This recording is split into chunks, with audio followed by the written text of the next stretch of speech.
Good evening, coming to you live and on demand. Welcome, Chaps Fantasy Chat. I'm Chappy.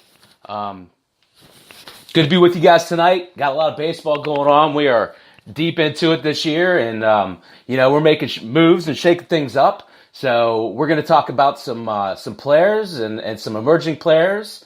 We're going to start out. We're going to go through our standings. We're going to talk about some hot teams. We're going to talk about some favorable matchups to look at for the upcoming week. Then we're going to go and we're going to move on to the players of the week, and we're going to talk a little bit about some hot players, some players you might be able to take advantage of that might be on the waiver wire. So got some good information there, and then we'll go into target talk. So got a lot going on tonight. Got a lot of good information to share with you guys. So I'm going to try not to screw it up. As always, I'm brought to you on the Lenny Melnick Fantasy Sports Network. We are now on Spreaker, which is a totally new platform. So what do you guys think about Spreaker? All right, then. I myself approve. It's pretty awesome. So as long as I'm getting the feedback on our little IM soundboard here, if you're listening on demand, if you're listening on demand, go to LennyMelnickFantasySports.com. Sign in so we know who you are. One of the best selling points about this network is that you can interact with experts daily. I am currently sitting here interacting with the Roto Lady, Andrea Lamont. So thanks for tuning in, Andrea. Got Easy Kill and got Arnie. Always have great podcasters. This is, the next big wave of fantasy baseball news. This is really where great people come to think about it. So let's jump into the standings and see what information we can get from that. Okay, it's funny. Some of these divisions are starting to take place, starting to kind of cement themselves, and others are really volatile, right? So we'll start in the National League because that's my favorite league. But leading off in the East, you have Philly, who is currently leading the East with a 19-15 record. Atlanta at 1.5 back. The Mets at 3.5. Washington and Miami, who's going to struggle all year, guys. They just should be in another division because there's too much talent that they're competing with every day. Now, their pitching is going to keep them in some games there, right? But they're not miracle workers. So the Central, it's a very volatile division. So you have currently St. Louis is in the front. They're 21-14. You really have three really good teams, guys. So it'll be interesting to see how it plays out. But currently St. Louis at 21-14 is in first place. The Cubbies are playing good ball. They're at 19-13, and the Brewers are at 21-16. So three teams within one game of the lead there. So.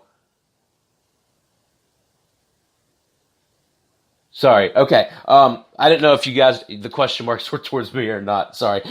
So anyway, 3-team race in Central. Should be an entertaining matchup all year. And followed closely by maybe the Pirates can stick around. They're at 16-15, 3 games out. And Cincinnati's starting to gain some legs. So it could be a 5-team race. 6 games out is not unsurmountable lead to overcome. So we'll see what happens there.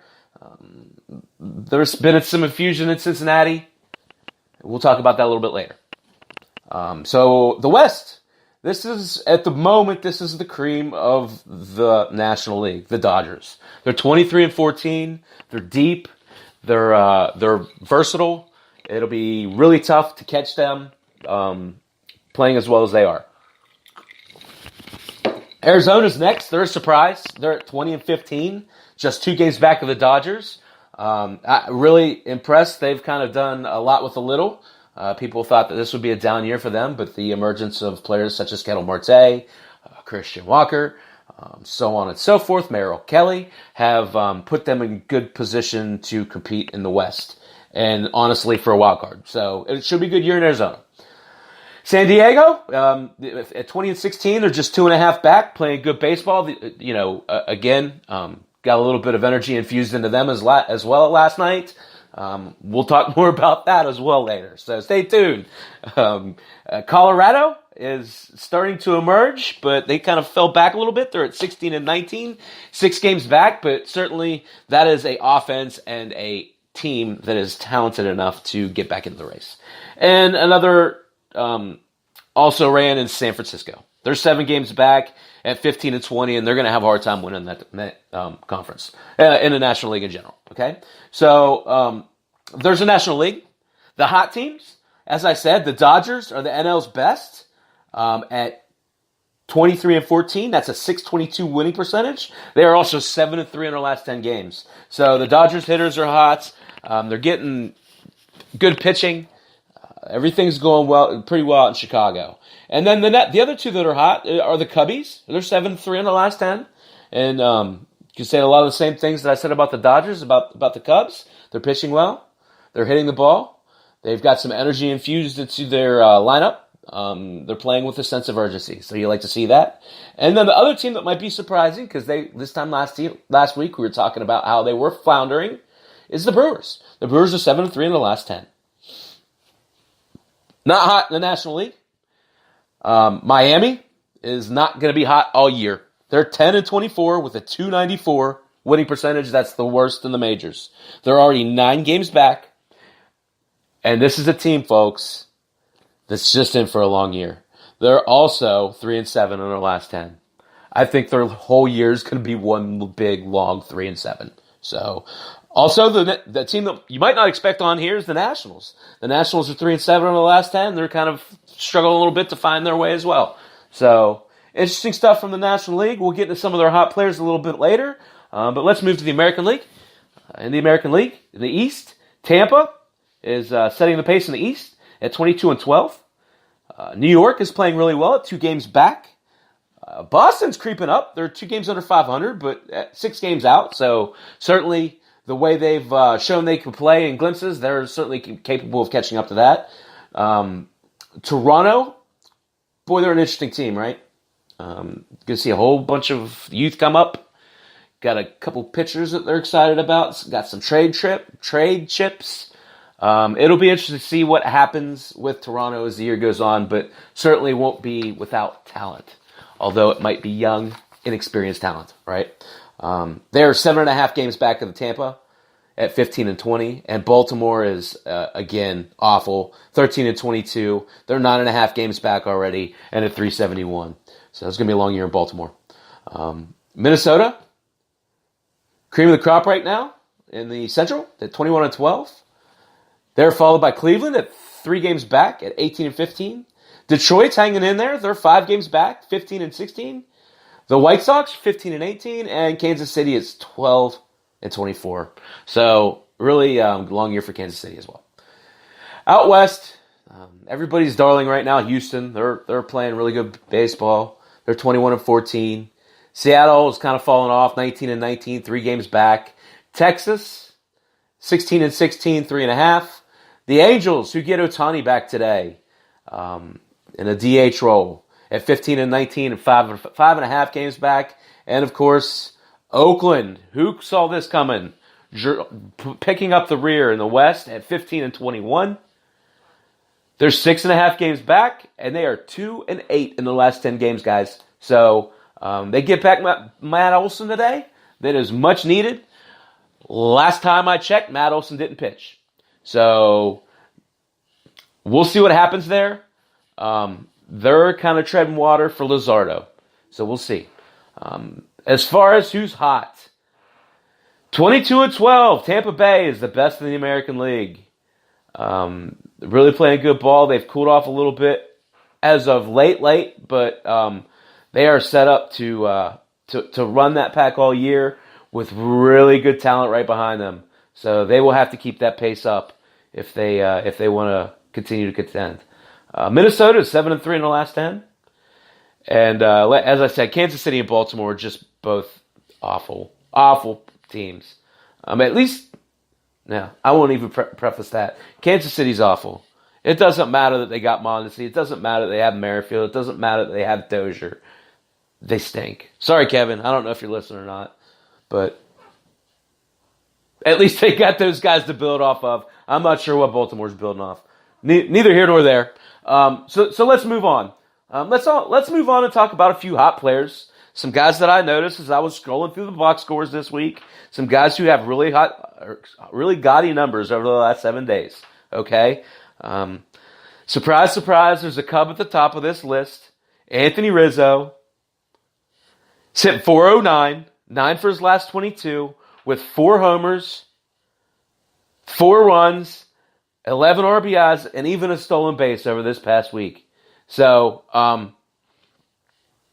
Anthony Rizzo, as cold as he was early in the year, looks like he's really starting to feel it right now.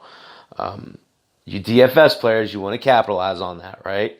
Another guy that's obviously white hot is Nolan Arenado.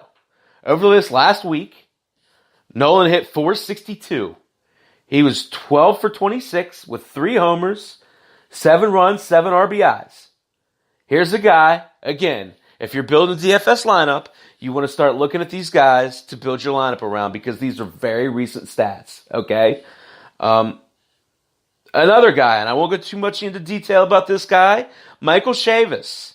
333, 9 of his last 27, 3 homers, 8 runs, 5 RBIs, and a stolen base. That is, honestly, he's been one of the leaders of the Red Sox. So, people talk about what happens with Chavis when Pedroia comes back. Well, nothing happens to him if he keeps hitting like he does. He's not going anywhere hitting like that, okay? Here's another guy. Again, I'm not big on patting my own back, but I'm going to. I touted this guy all year. I continue to tout him. Wilson Contreras continues to have a stellar year. In this past week, he hit .471. He was 8 for 17. He had 2 homers, 6 runs, 5 RBIs. Wilson Contreras, exactly, Arnie. Of course, Chavez stays. Wilson Contreras is hitting 5th predominantly. He's going back and forth between 5th, 6th, and 7th in the middle of one of the hottest lineups in baseball. And he's doing it. He's setting a pace to match his career best records. I don't have that in front of me. I believe it's 25 home runs out of Contreras, but he is on pace to break those numbers. A lot of records are getting ready to get broken, right? One last star player, if you will, that's hot that I noticed as I was going through this is Alex Bregman. Now, he's only hitting 308, right? 8 for 26. He has 5 homers in the last week, guys. 5 homers in the last 7 days. 6 runs, 10 RBIs, no stolen bases, but we'll take the no stolen bases if he can hit 5 homers a week. So some guys who aren't stars that are hot, right? These are always the fun ones. I always like these ones because this is where you start to get. Arnie says if Contreras was a Greek god, he'd be Zeus. I'll tell you what, though, bud. I'd want to start a fight with him. I mean, I want him on my side if I were starting a fight. I guess I should say that more clearly. Yeah, Correa is white hot, too. You're right. So some guys who, well, some of them might be out there. Some of them might not be. But it's just interesting when you look at these guys. Derek Dietrich. Now, I'm not trying to say run out there and pick up Derek Dietrich. I'm not saying not to. But in the last week, he hit .412. He's 7 for 17. He has 4 homers, 4 runs, and 8 RBIs. He even has a stolen base, guys. So, I mean, if you're desperate, there's worse players to go out there and put on your roster for a week than a guy who's hitting .417. He doesn't have to be a permanent part of your roster. There's nothing wrong with these guys. As a if you have a guy that's coming off of injury, throw in Derek Dietrich for the week. Here's another one. I'll tell you, and again, Arnie and I talked a lot. We did some shows, preseason. We talked a lot about Jonathan Lucroy. This guy has just been great. He looks like the old Jonathan Lucroy that you had back in Milwaukee. He's hitting .333. He's 5 for his last 15. He's got 3 homers, 4 runs, and 5 RBIs in his last 7 games. But guys, he's been doing this all year long. He just doesn't get noticed because he's playing out on the left coast. Jonathan Lucroy is a serviceable catcher, and in a 2-catcher league, he's must own. Here's a guy who's owned 55% of leagues. I drafted him. I love him. Jeff McNeil. He's 11 for his last 30. He's hitting .367. Now, he's not going to give you homers. He only has 1 run and 2 RBIs. But if you're looking for someone, now that's not requisite of what he's done all year.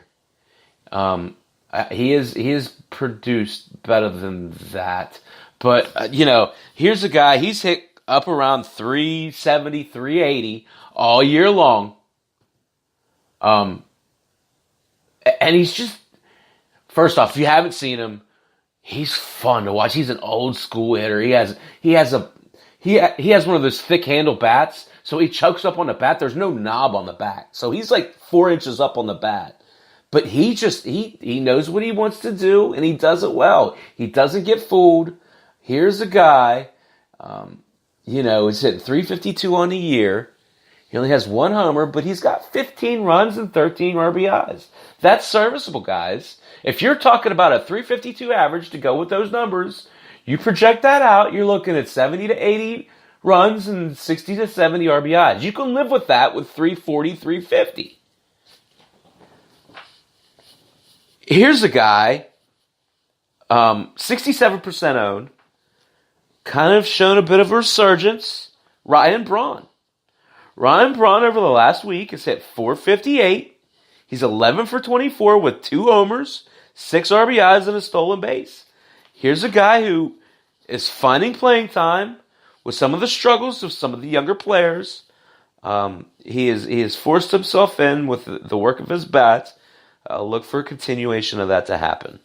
And the last guy, this is a guy I've been talking about for a couple weeks, is now starting to get some notoriety, is Howie Kendrick. He's owned in 12% of the leagues, just 12%, but that's up from last week.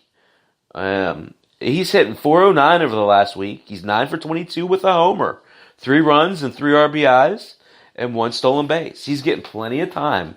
So, just interesting to see that some of those guys that you might not, those are the guys that, especially the Kendricks, the Lucroys, and the Dietrichs of the world, you can put in for a week and kind of,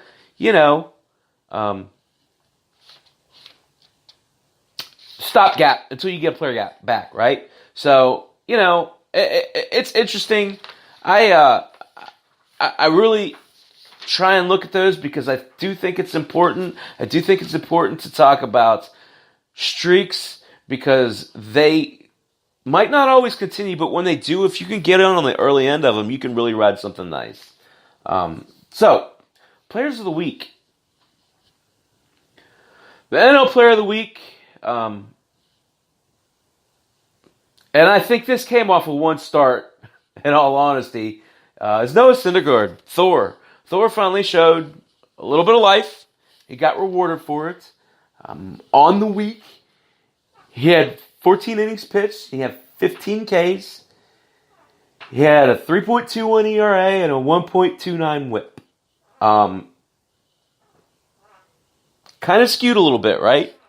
So, one outing, he had 9 innings of those 14. He had 10 Ks of those 15, and he had a 0.00 ERA. So he didn't do great in his other start, but I think the interesting thing is about Syndergaard is the 1-0 complete game shutout that he pitched where he hit the home run. And that was the first game since 1983, I believe, where it was a 9-inning game where it was a complete game and the pitcher hit a homer to score the only run. It's the first time since 1983, and I think only 3 times it's happened. So, pretty interesting. But I guess that's enough to garner Player of the Week. And well, it'll be interesting to see what happens with Thor. He's not had the greatest of year. 2-3. Hold on, I want to make sure I get you the right stats because that's important.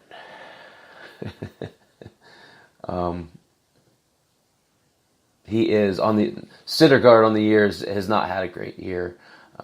He is. I don't think I had his last start in there. Yep, I did 2-3 with 49 Ks and 43 innings pitched, 11 walks and a 5.02 ERA. So a lot to be desired, but hopefully this is the start of him righting his ship and getting back to the Noah Syndergaard that we've all grown accustomed to. In the American League, this is a guy who has been really good all year. And it's funny because he hasn't been widely owned until this past week. Jake Odorizzi went 2-0 over the last week, and unlike Thor, he didn't allow any runs in either matchup.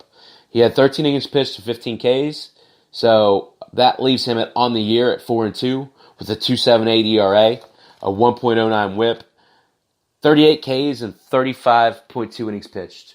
So, interesting contrast in those guys. They both were seen at one time as pretty touted. Thor has definitely been more highly regarded and been disappointing, while Odorizzi has kind of fallen off the map a bit and started to garner a lot of positive attention with his fast start. So that's your Players of the Week. First time for pitchers, so that's interesting. It's funny. I guess I'm biased to hitters. I always kind of go there with my stats. I always kind of gravitate towards what the hitters are doing, but it's interesting to kind of shed light on some of these pitchers. So some more who's hot. This is a little bit different from earlier. Just some more players I kind of identified that I think it's we need to make mention of, right? Because we're all looking for talent, and some of these guys are available. Some of these guys are under owned. A guy like, again, Franmil Reyes at 48% owned is criminally under owned. I believe that, in the last week he hit 379 with 3 homers. So he is definitely starting to play better, to hit better. He's in a great lineup. It should be interesting to see how it goes this summer with playing time as far as Renfroe goes. But I'm a firm believer that there's room for both of those guys, and that's a lot of power from that position, right? Renfroe and Reyes as a platoon. Boy, that's an impressive platoon, right? Another guy who I haven't talked about yet. This isn't necessarily a free agent pickup, but I think it's important to talk about how well Michael Brantley's done. Boy, Houston, there must be something on the water down there because seemingly everything that they bring in there turns to gold, right? Here's a guy, his 10 for his last 22, he's hitting .455 with 2 homers, 5 runs, and 6 RBIs. But on the year, he's hitting .336, guys. 7 homers, 20 runs, 24 RBIs, and even 3 stolen bases. So, not too shabby. What a great sign, right? I do believe that was a cheap sign, too. I don't remember, but I don't think they paid terribly for him.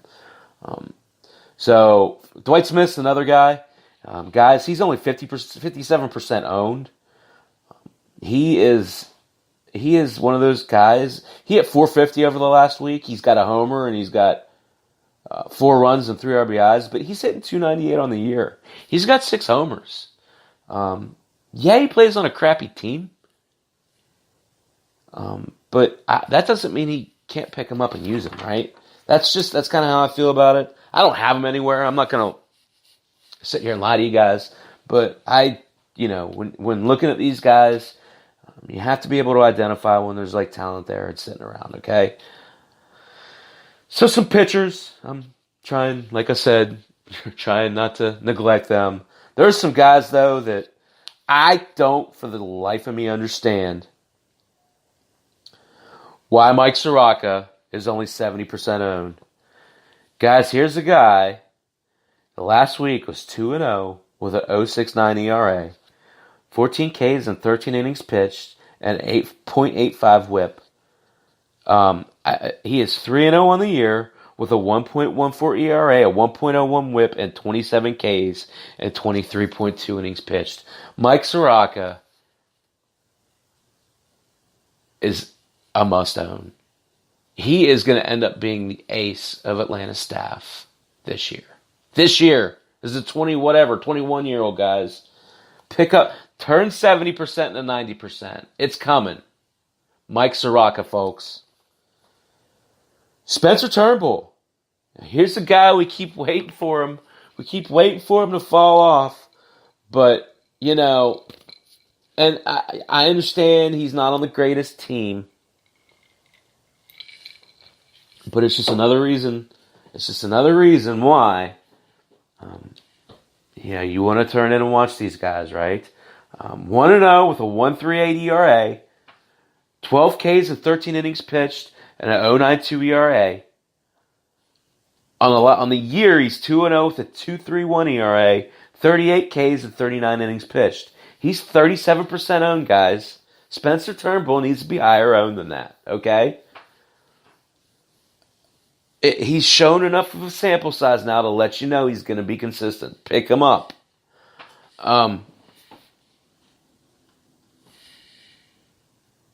Mike Minor. These guys, I'll tell you, some of these guys you have to dig for, and it's hilarious. I'm not even going to lie to you guys. I'm sitting here looking at the computer, making sure Mike Minor pitches for the Rangers, because some of these guys they're kind of, some of these teams are kind of in obscurity, right? Mike Minor on the year has a 3.58 ERA. Sorry, that's not right. He's got a 2.40 ERA. I was looking at the wrong box. He's 3-2. He's got 2.40 ERA. He's got 48 Ks and 48.2 innings pitched. He's only given up 13 earned runs in 48 innings, guys. I mean, here's a guy who has been the model of consistency there. Now, I'll give you this. It's going to get warm in Texas. The ball's going to start flying more. But I'll argue the opposite of that. I'll argue the fact that they're already flying. He's managing that, right? So Mike Minor is a guy that again, is must add at this point. You have to keep him on your roster. Now, you don't have to start him, but I consider it strongly, that's for sure. Here's a guy who is must start. Martin Perez. Here's a guy who kind of was lost in the crowd, right? I mean, but he's found himself. He's found himself in Minnesota. He is he is quickly becoming a fixture in that bullpen when they need it most. He is having a solid year, of which he is 5-0. He's a 2.83 ERA. He's got 39 Ks and 41 innings pitched. He's only given up 2 homers all year, guys. Here's a guy who's keeping it in the park. He's on a great team. Will get plenty of run support. Martin Perez is must have. He's must own. I bid in my home league. I bid $88. I'll tell you guys, I've missed out all year on these guys. I missed out on Martin Perez. I bid $91 and got outbid for 101. I'll tell you, I'm having a tough time getting these guys in a conventional fashion. I'm having more luck being ahead of the curve. I've actually picked up Reynaldo Lopez and DeSclafani ahead of the curve for like $1. So that's kind of eased the pain a little bit. But man, it's tough trying to bid with these guys who really are wanting that talent, So, all right. It's a little after 7:30. You're listening to the Chaps Fantasy Chat. Lenny Melnick, FantasySports.com. This is a network that is fantasy baseball minded, but we also have a bunch of variety shows as well in terms of fantasy sports. JJ Sports talks every day, weekday at 2 about pretty much everything under the gamut. You have, of course, Delaney's Daily Show at 9 a.m., which, as we all on here know, is must listen. He is kind of our captain. Not kind of. Happy birthday, Lenny, by the way. You're not on here now, but I'm sure you'll probably listen later. It's an honor to have spent this last year working with you. I appreciate all that you and Andrea do. My buddy Arnie, we come on at 9 o'clock together as a team. Arnie and Chappy Baseball, or the Savant and the Scholar, depending on who you ask. I guess I'm the Savant. I don't know. But anyway, point being, if you're listening on demand, come to LennyMelnickFantasySports.com, sign in, join us on IM. It's a great network of awesome people. Thank you, Easy. Thank you, Arnie. Thank you, Andy. Everyone else who's in the chat room, who I may not have mentioned. Thank you guys for hanging in there. So, moving on. Target Talk. Boy, this is a great time of year, right? Because, thank you, Easy. I appreciate that. There's a lot going on. I mean, nothing's really set in concrete. I mean, it's starting to solidify, right? But there's a lot of guys who maybe aren't getting the notoriety that they deserve yet, right? I'm going to talk about those guys. So I'm going to talk about this in a fashion. I'm going to break it down into hitters and the pitchers. And basically, these are guys that are emerging, right? Pretty interesting when you go through these numbers. Talk about these players and the situations they're in. Some are a little bit more prominent than others. And we'll kind of talk about this in a graduating fashion, right? So kind of 3 steps. The first guys that I talk about are going to be the guys that are kind of laying the foundation right now. They're very early on in their developmental stage, but they are doing very positive things fairly consistently and are looking like the players we thought they could be. The second group of players will be guys who are maybe showing us again what they're capable of doing, or maybe taking it to the next level. And then lastly, I'll give you a couple of guys. I mean, I know we could go all days. We'll call it flexing, right? So guys that are just flat out established, bringing the wood, so to speak, okay? So without further ado, emerging hitters, right? So the first guy I kind of touched on a little bit earlier. Great situation out in San Diego. Good young hitter. We know him from his emergence last year, his start of prodigious power numbers. Even when he had to get sent back down to the minors to get fine-tuned, he was able to rebound, which a lot of young players can't do. Ask Colt Tucker. Excuse me. Ted Tucker. Kyle Tucker. You know what I'm talking about. Or Cole Tucker. I guess you could ask either of them, right? But no, I'm talking about Franmil Reyes. Franmil Reyes is a guy who just kind of put it all together at the end of the year last year. Kind of showed his his makeup, showed what he was all about. And this year, he started off slow, but he's really starting to pick it up.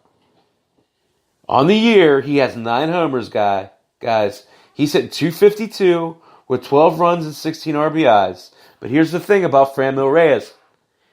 In his last 14 games, he's hitting .326. Over the last month, he's hitting .286. So his average is going up. and he's still hitting these home runs, okay? Franmil Reyes has potential to hit 40 homers. He is going to play. He might not play every day, but he is going to play enough. Shoot, I'm looking at the game log. It looks like he's played every day for the past week. So he's going to get enough playing time in that outfield where he could post, realistically, 25 to 30 home runs, guys. So, Arnie, who you watching, brother? I know you're in a minor league game. Can't wait to join you at 9. So, it's really interesting when you start talking about these guys, though. Again, Franmil Reyes isn't widely owned. So you can go out and pick up, in a lot of leagues, you can go out and pick up Franmil Reyes at 48% owned. Interesting. Might not be that way in a couple weeks. That's my point. Next guy I want to talk about, folks. How about Jesse Winker? Look, we're going to talk about Nick Senzel. Okay, I promise. I'm going to get to him. I'm kind of tagging you guys along a little bit, right? But I want to talk about Jesse Winker right now, guys. Remember at the beginning of the year when he couldn't hit to save his backside? Ass. I'll say it. I hit the explicit, so I may as well say it, right? You never know what's coming out of this mouth.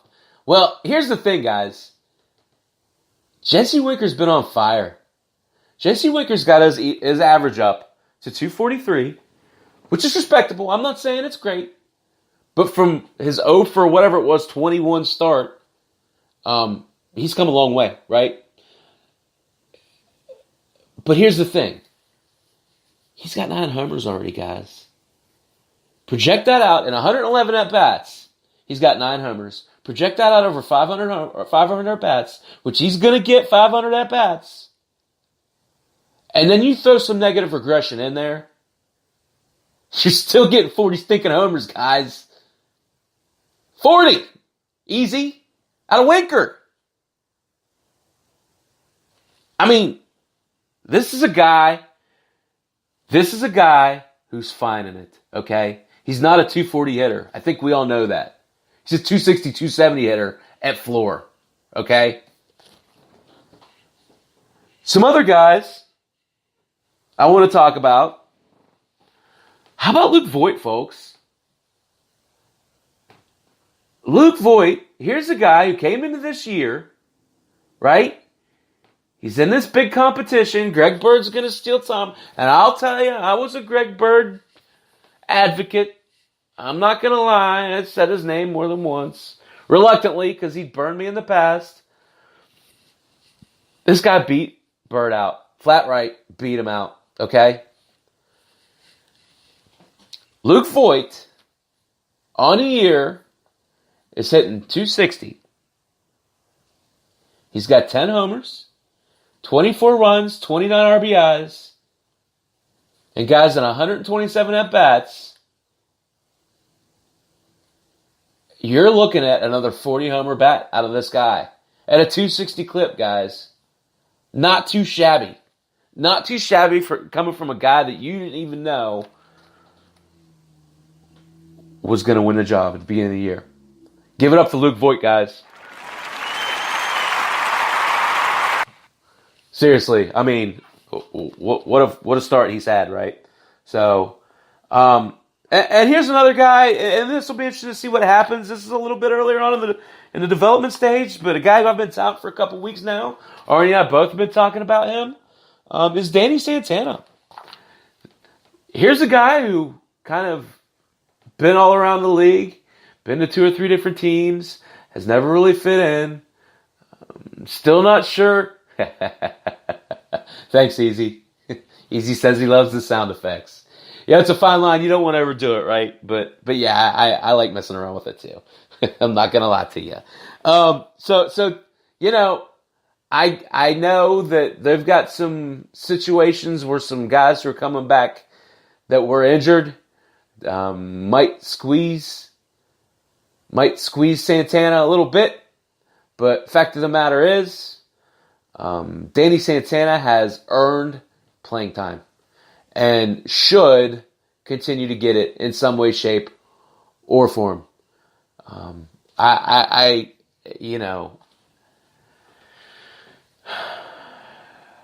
can't find him.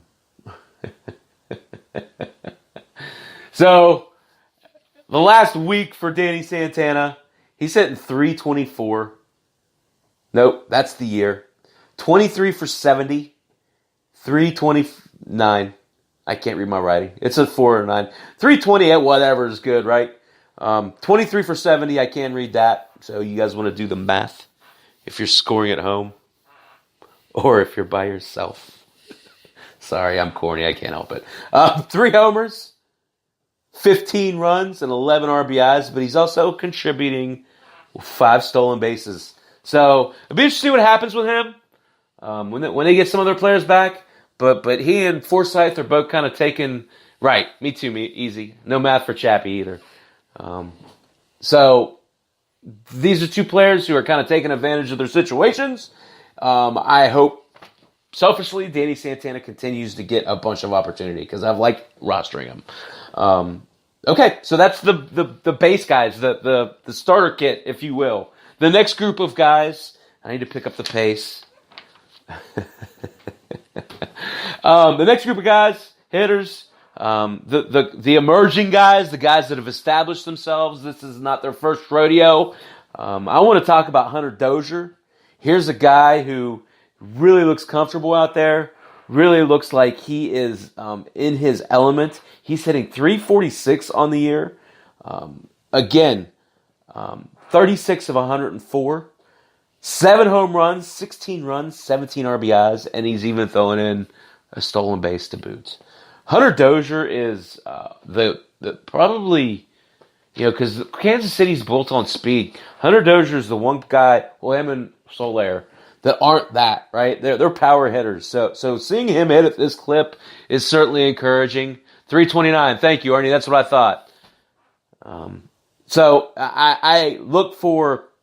I do think he's going to come down from 346, folks, but I don't think that's reason enough not to buy in to him. I think that he's capable of hitting around 300, but project the numbers out. He's looking at around 35 homers, right? So 104 times 5, 35 homers, right? You'll take that out of a guy you picked up off the heap, right?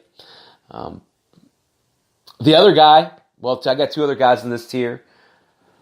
Talked about him ad nauseum, but I just want to put this in perspective. 319, 9 home runs, 21 runs, and 22 RBIs. 1 stolen base out of your catcher. Take that all year, right, Arnie? 9 homers, 21 runs, 22 RBIs, and 1 stolen base out of your catcher. Wilson Contreras is hitting 319, folks. 9 homers times 5 is a lot of homers. I don't think he'll do that, but we might be looking at a 30-homer year out of Wilson Contreras, folks. I think it's a reasonable ask. He's hitting 5th in the Cubs lineup. This is a guy who's done it before. He showed that last year he was not fully healthy. Zeus. I know I keep talking about him, right? He's showing this year that he is healthy. Here's the other guy that I had to put on this list. Here's a guy we know he has power. He's hitting 8 homers. He's got 20 runs and 17 RBIs. He's hitting 270. Who's the guy, you might ask? One Joey Gallo. 270, folks. It's like Arnie said and it's at 6 o'clock. It's not even warm out in Texas yet. This guy has 40 homer power, undoubtedly. Okay, so that's my middle tier guys. 3 guys that are kind of coming into their own. You might be able to go out and snag those guys. I've done so with Wilson Contreras personally. I traded Whit Merrifield for him. So I was happy with that trade. You could probably go out and get these guys fairly cheaply, okay? I'm not saying Whit Merrifield is cheap. I know he's not. That wasn't a 1-for-1. There were just other cogs in there, okay?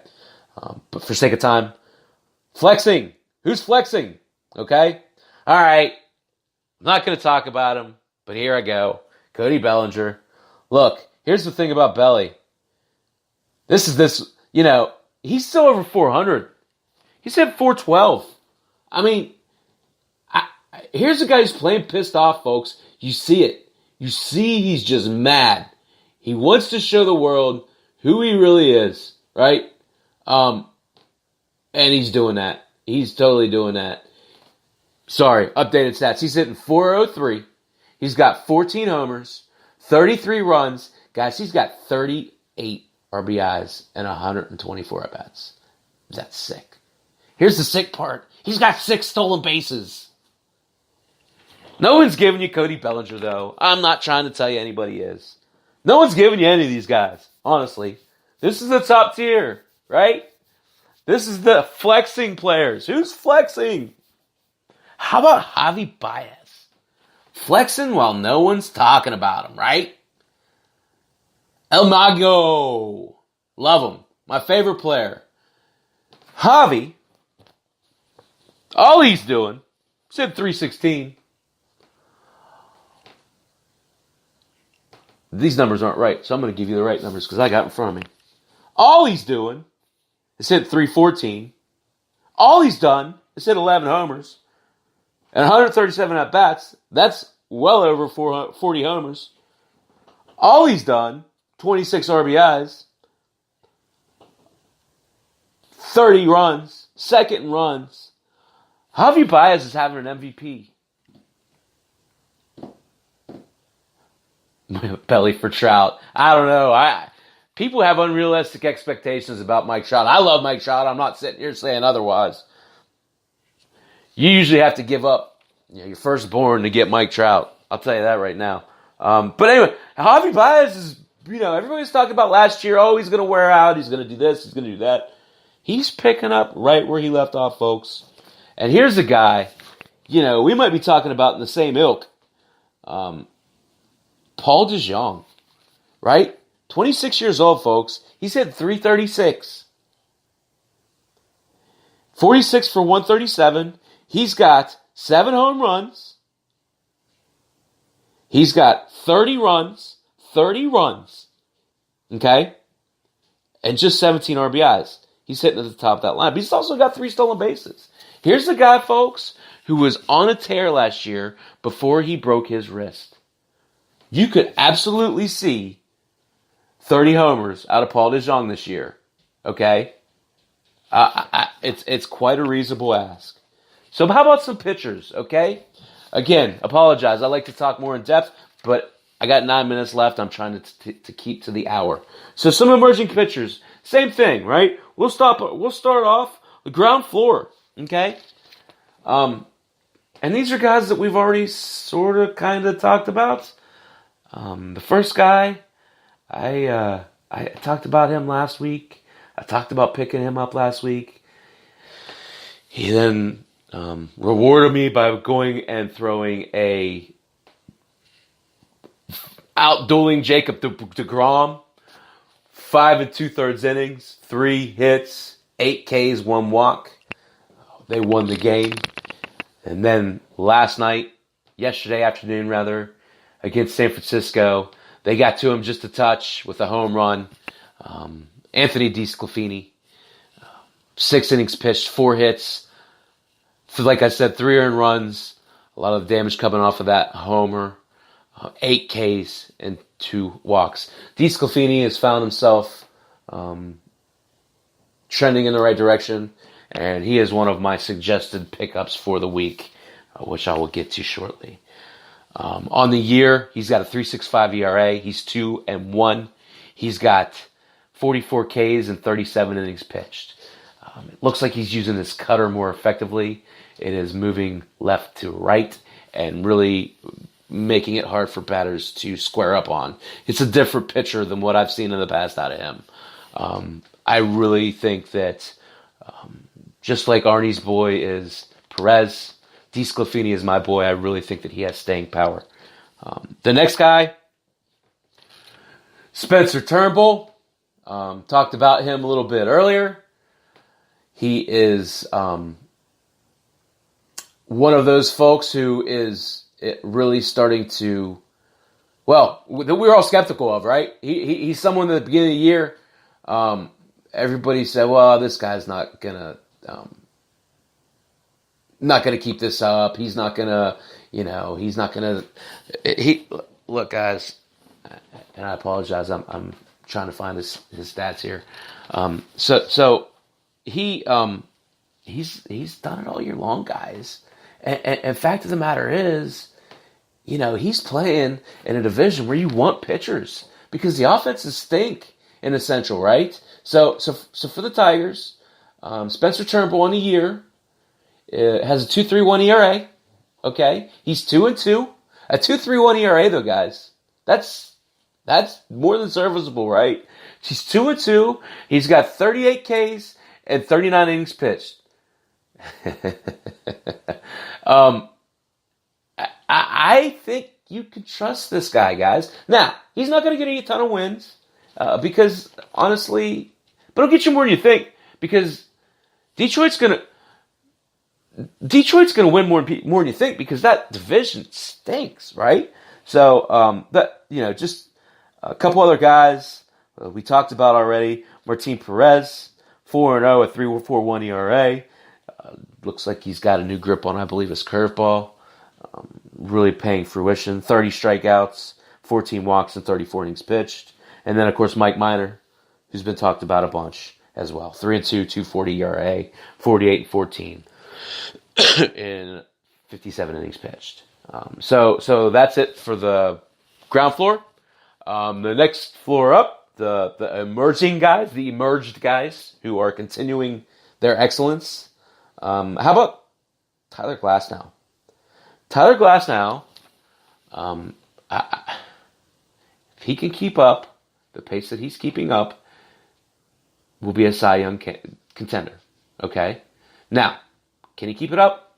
I don't know. I mean, let's be honest, guys. It's whoa, Kevin. I'm not Royals bashing, was I? I might have been. If I did, I apologize. I didn't mean it. Man. I didn't mean it. But the thing about Glasnow is he's shown flashes this year for the first time of excellence, and it's shown, like I said, 6-0, 1.47 ERA, 46 Ks and 43 innings pitched. He has been really impressive. So hopefully he can continue that. And that's all I got to say about that. Domingo Germán is the other one I want to talk about. Again, at 6-1 with a 2.35 ERA, 39 Ks and 12 walks and 38 innings pitched. He looks like what we thought an ace of the staff was going to look like. Okay, I won't say his name, but you guys knew what I'm talking about. So, real quick, because I only got 4 minutes, and I want to talk about some prospects real quick. And Arnie did run over. Just 2 minutes, Arn. I won't hold it against you. Anyway, flexing. These are bad examples. Trevor Bauer just got blown up, but I like Bauer, so I wanted to talk about him. I think last night was an anomaly. 4-1, 2.45 ERA. That's before last night, so this is kind of dated. Apologies. Verlander, 5-1, 2.86 ERA, 60 Ks and only 12 walks. Pretty impressive stuff, okay? So, again, just some guys I really want to talk through real quick before I get to the ads drops. I got 5 minutes, okay? So we're talking about rookies worth the hype, okay? Now, we saw a plethora of guys come up. Some worked out, some didn't. The fact of the matter is, a lot of fab money spent on these guys, and what's your bang for your buck, right? Well, a lot if you got these guys, okay? So I'm not going to talk about the bad today. We might get to that another day, but these three guys I want to talk about. First, Mike Soroka. Talked a little bit about him earlier. He's 21 years old. In this last 2 weeks, he's got 18.1 innings pitched, 21 Ks with a 0.96 ERA and a 0.96 whip. That is damn near untouchable. On the year, in 23.2 innings pitched, he's got 27 Ks. He's 3-1, 1.14 ERA, and a 1.01 whip. Guys, this is a guy that Alex Anthopoulos said was the most talented arm in the system. Okay? He's the youngest starting pitcher in baseball. He has the second best fielding independent pitching rate since 1980. Since 1980. Behind Steven Strasburg. Okay? 62. Well, I don't know what the hell that means, but the point of it is, it's 48% better than the league average. Okay? That's crazy.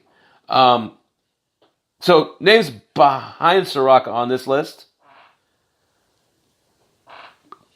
This guy's all right. Roger Clemens, Dwight Gooden, Kerry Wood, Jose Fernandez. Behind Soroka, this kid is just oozing of talent and is the ace of the Braves staff. I'll say that now. He's not going to give you full year because he doesn't have the arm strength yet, but keep Mike Soroka on your team. Number 2, Paddock. Boy, last night was fun watching that whole thing with Alonso, the rookie of the month. Paddock thought that it should have been him. So drama unfolded. So basically, he's pissed off, right? Because Alonso got the April rookie of the month. So Paddock took that opportunity and capitalized on it. His quote, he's a great player, no doubt. Does he deserve rookie of the month? Absolutely. But I'm coming for him. We will see on Monday who the top dog is. That's something I'm looking forward to be sure. So the results, Paddock went out and pitched 7.2 innings of four-hit ball, struck out 11. Alonso went 0 for 2 with 2 Ks against him. Thanks, Andy. So, there's going to be another meeting there. I'm sure Alonso will be pretty jazzed about that. But it really was cool to see the spunk out of the kid, right? So they are going to rest his arm. He won't pitch the whole year.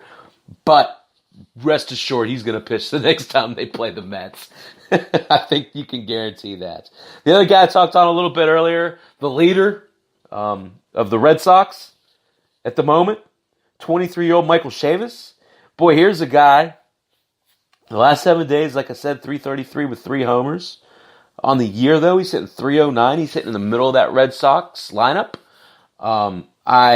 He has 6 homers, 13 runs, and 13 RBIs, and he even has 2 stolen bases, excuse me.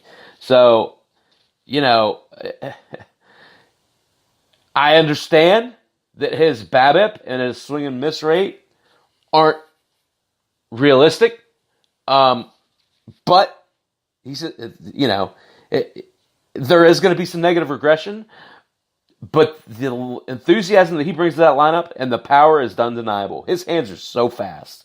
So he's fun to watch, and I look forward to continuing to see him every day from here on out for the Red Sox. The Red Sox have another star, folks. So this guy, boy, everybody's talking about him right now, but I'm going to be a little bit cautious when talking about Nick Senzel, okay?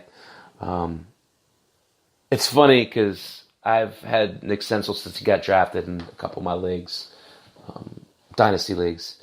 He is 23 years old. He's currently hitting 235. He's got 3 homers, 4 runs, 3 RBIs, and a stolen base. He's got the flair for the dramatic, that's for sure. But here's the thing that alarms me, guys. 2017 is the only year where Senzel has had more than 300 plate appearances. In 2017, that was against high A and double A ball, okay? He killed that competition. 321, 14 homers, 81 runs, 65 RBIs, and 14 stolen bases. Guys, he ain't in double A, okay? I think this kid's a risk. Why has he never had 300 at-bats except for one time? Because he's been injured This guy's injury risk, guys. And outfield isn't his natural position. So just be careful there, okay? So, a little bit over, but I want to run down through these real quick. I got some guys who I want to talk about, some 12-team guys, and a little bit deeper guys I got on my radar for maybe next week, right? So, 12-team pickups. Martin Perez, like I said, DeSclafani, 31% owned. Pablo Lopez, we didn't talk about him a whole lot this week, but I've talked about him in weeks past.